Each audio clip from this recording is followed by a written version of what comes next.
Stop. I can't take it anymore.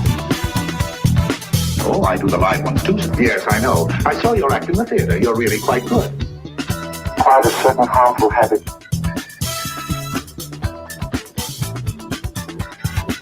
Stop it now, I'm leaving. Hello and welcome back. We are breaking up with RBS. This is episode number 23, and I am Tawny Santabria. And I am JDK Winnikin. We are here to debunk some more junk. And we're always picking up junk.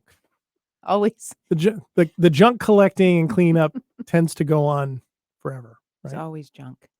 Well, it's sort of like how we always have to clean our house. Yes. Right? We always have to pay our bills. We always have to do our dishes. There's always dishes in my sink. Right.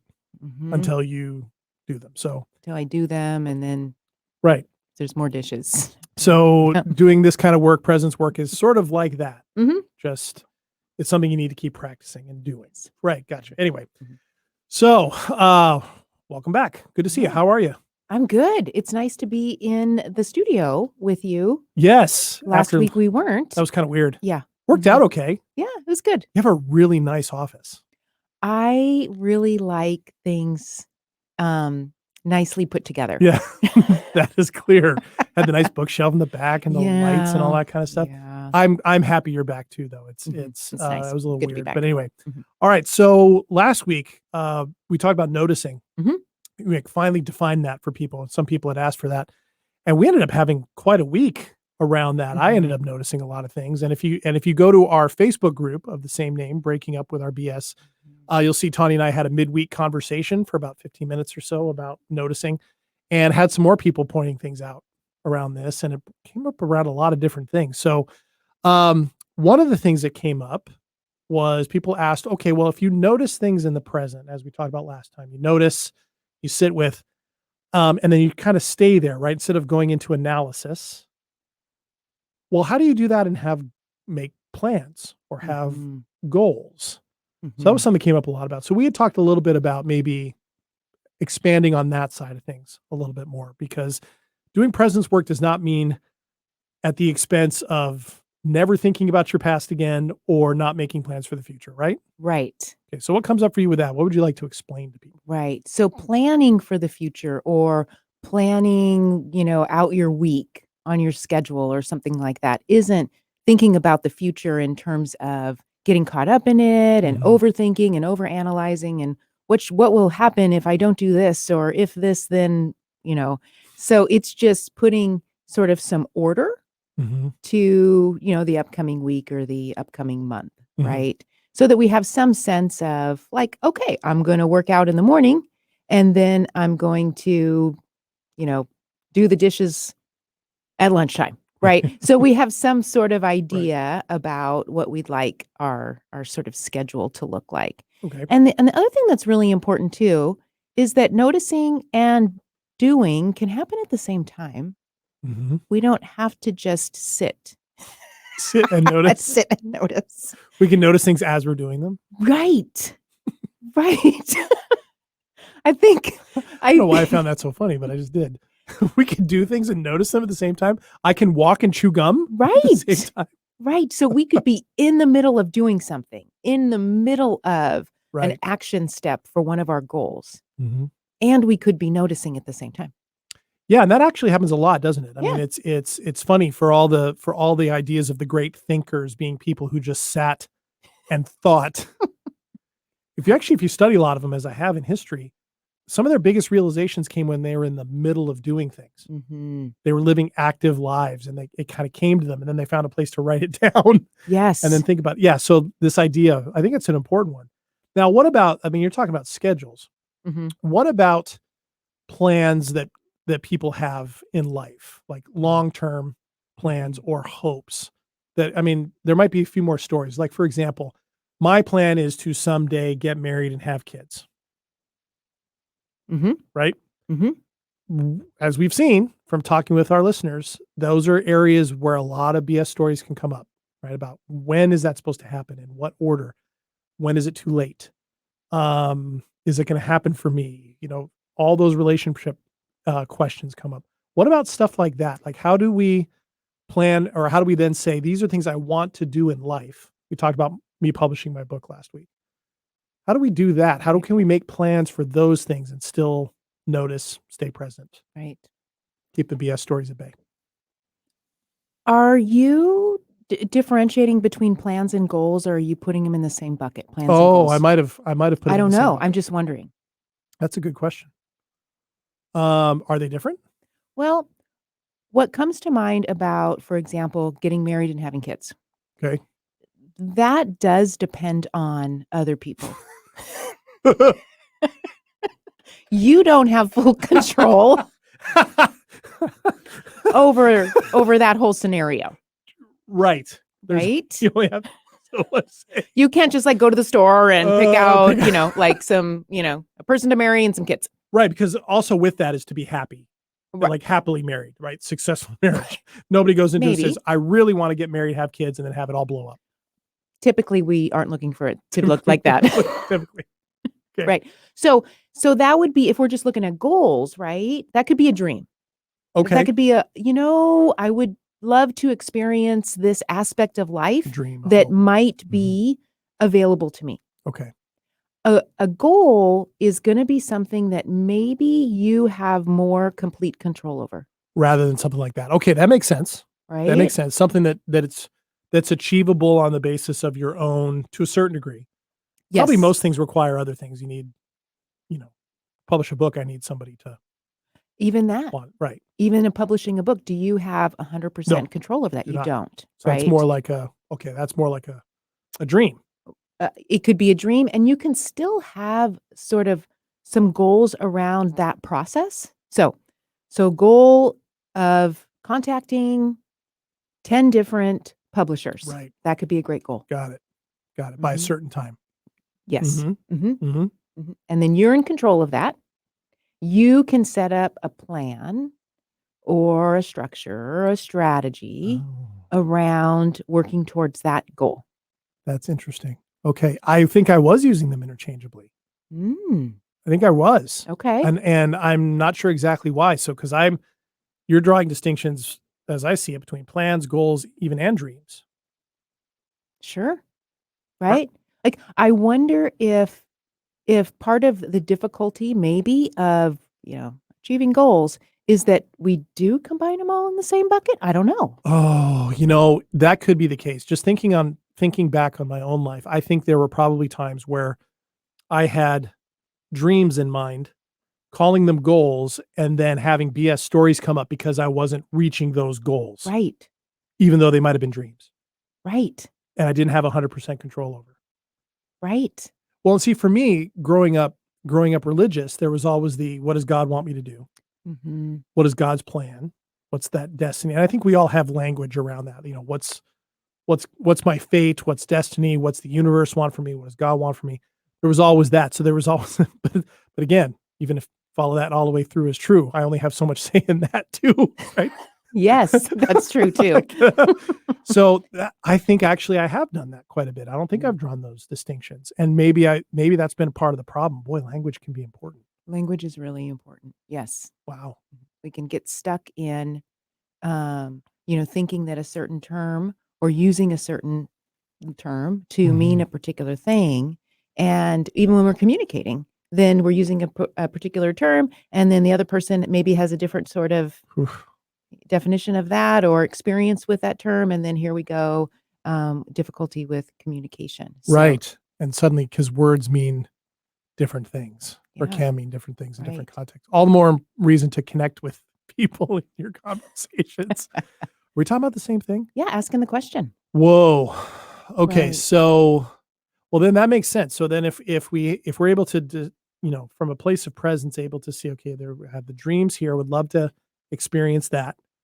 I only have so much control over elements of that. I like that idea of then saying, okay, to use the relationship example, I would love, I'm going to speak more broadly here.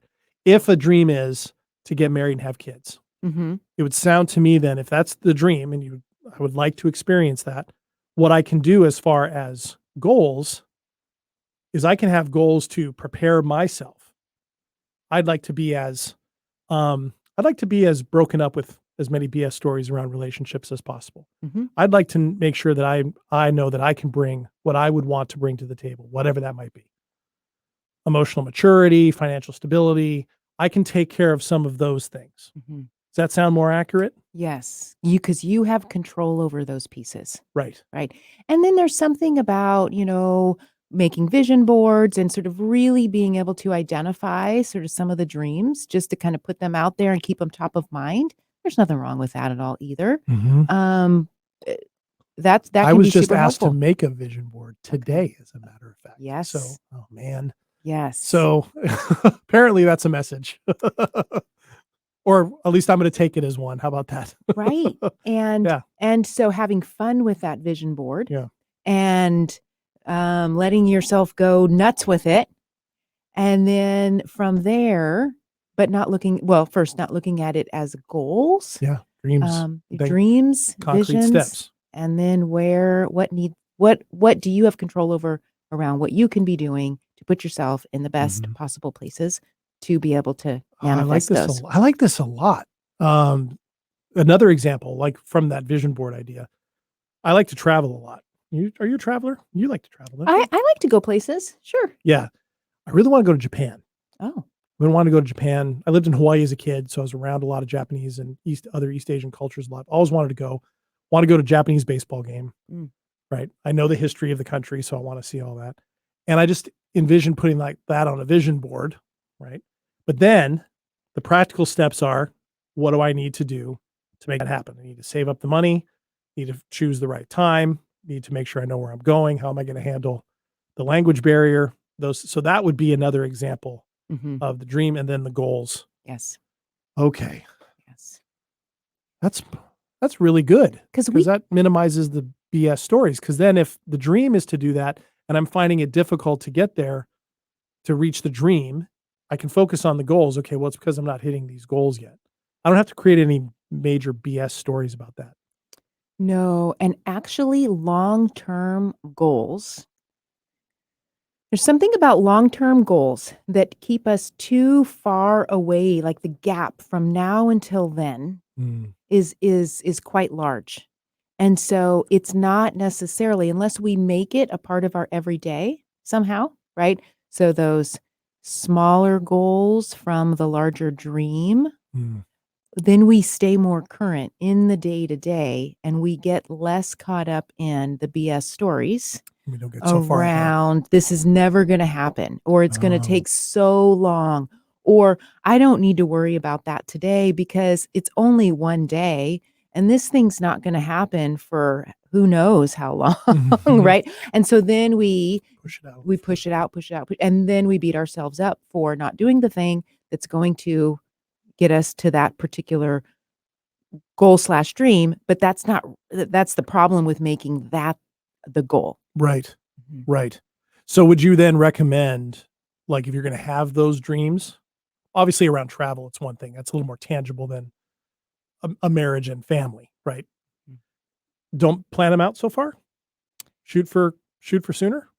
Because I like this idea about going to Japan sooner rather than later. Sure. Is that what you're telling me to do? Sure. If it's realistic. If it's realistic, right. Right there. That's the other part too, because if we set something up that isn't realistic, or, right, as a goal, right, then we could then get caught up in those BS stories too, also. So the presence allows us to get clearer and be more open and curious around possibility for sure, but then also sort of some realistic sense. Yeah.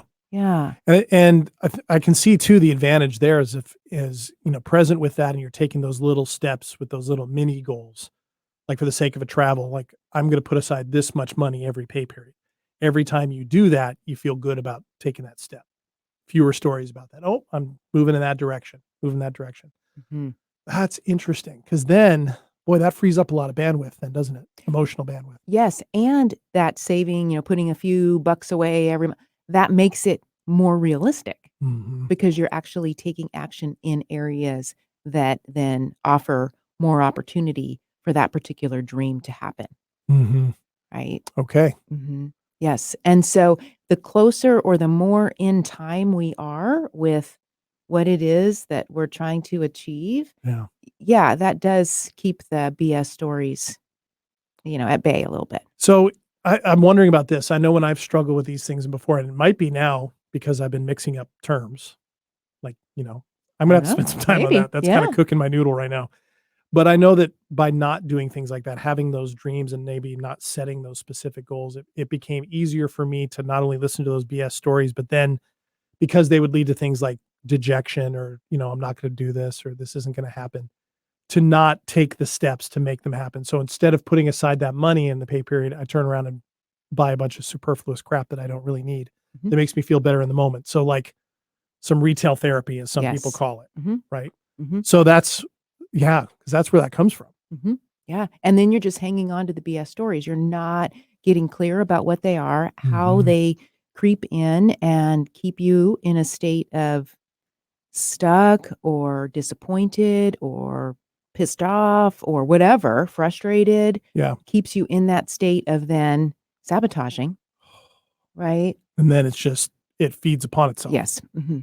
Yeah. Wow. Yeah. So wow. it's that cycle of like, where do we pop out of the cycle? Where do we do that? Right. Right. Where do we break out of it? Yes. Wow. Yeah. And I guess the first step is to see that that's what you're doing. And that's what softening and getting present, breathing into the belly, doing all those things helps kind of sift that out, has been my experience.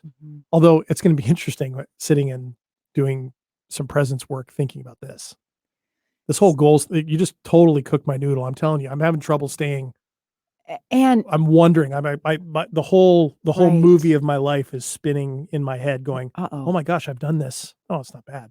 It's not a problem. It's not a problem. It's really got my attention. Like, oh man, how many of these stories are because not because I've been mixing up terms, but I just haven't drawn that distinction. Wow.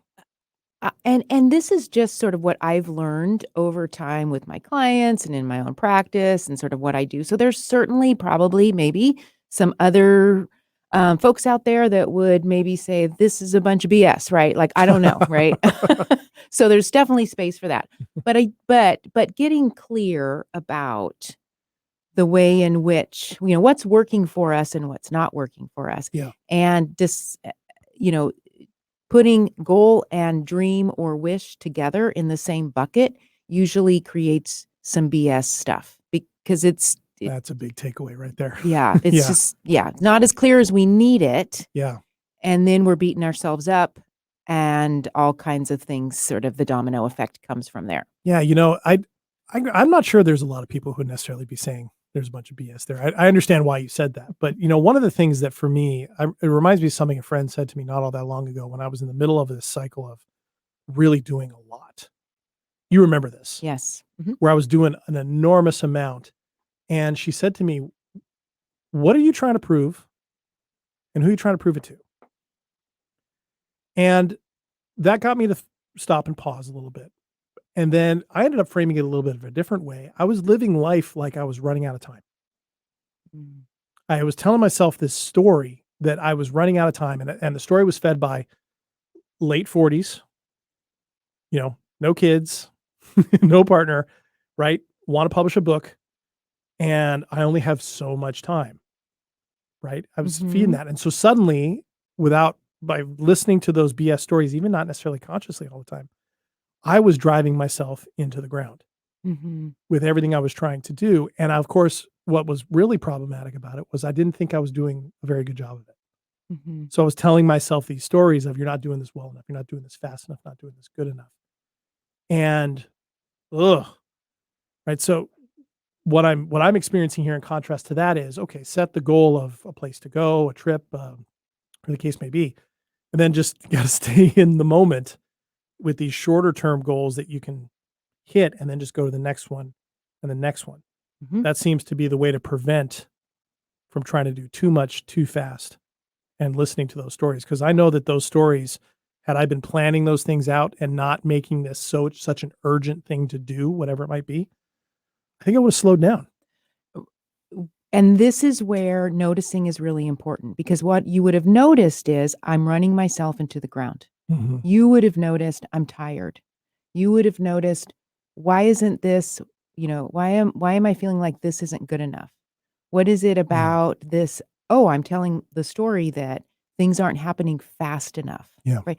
You would have noticed all of that in real time, because I'll say you are right about time.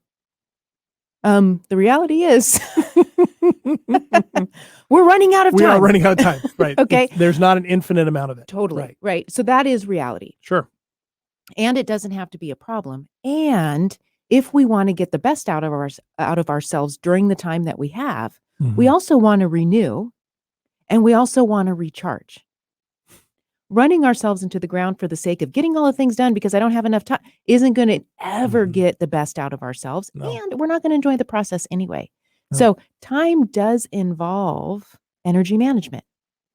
Oh, and it's a lot more about energy really than it is about time in that sense. A lot more. If we've got energy in the space of time, if we are using our energy in ways that are the most beneficial for us in the space of time, we're going to get the things done or experience the things that we want to experience. All of those things that were you noticed or your friend noticed, right? Because you'll be more strategic around how you use your energy, how you refuel, when you renew, when you recharge.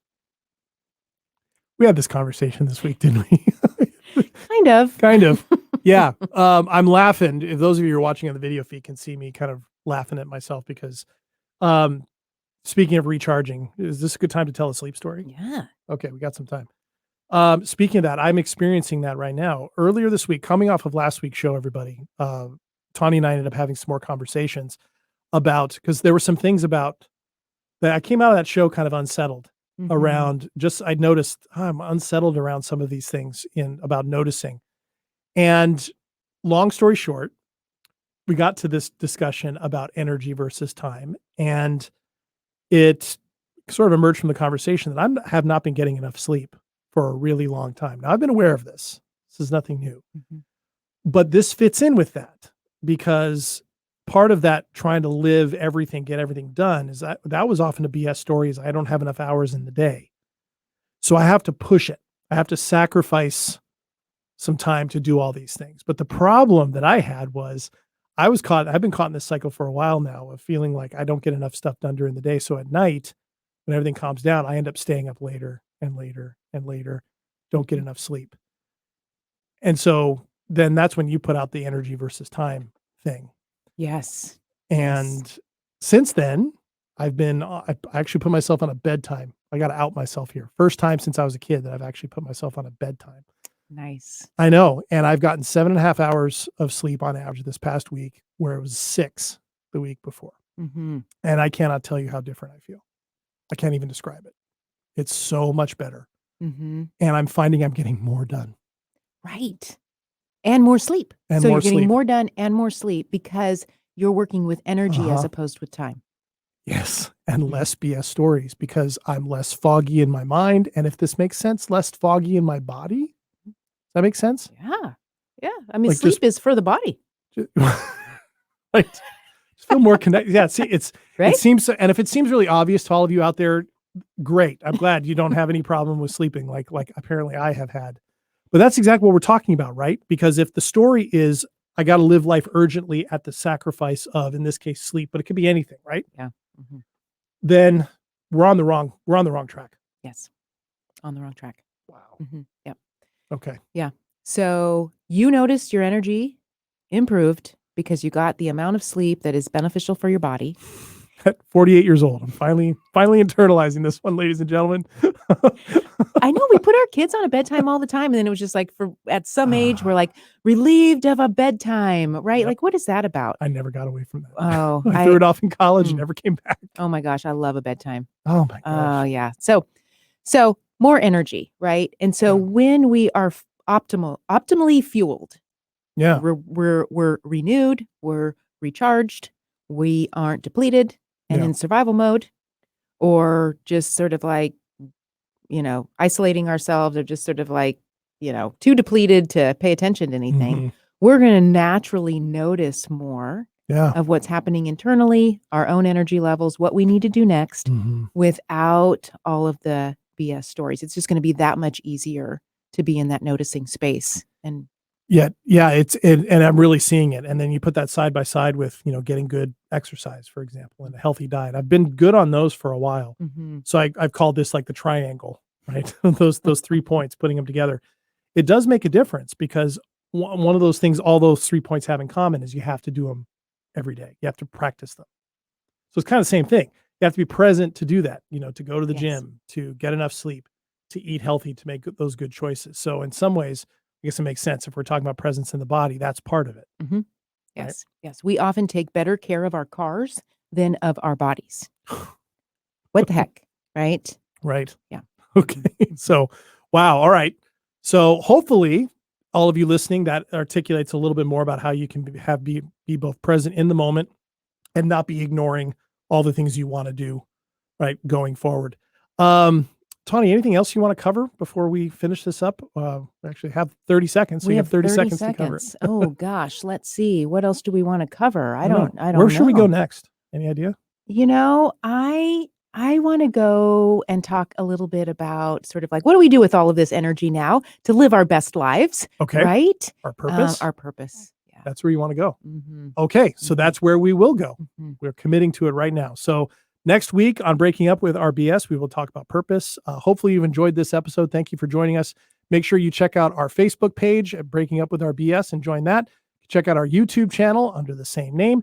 You can catch this as a podcast anywhere you get your podcast. And of course, you can listen to it live Saturday mornings on 106.9 Warm FM in Seattle. So until next time, I am JDK Winnigan. And I am Tawny Santabria. And thanks for breaking up with some BS with us. We'll see you next week.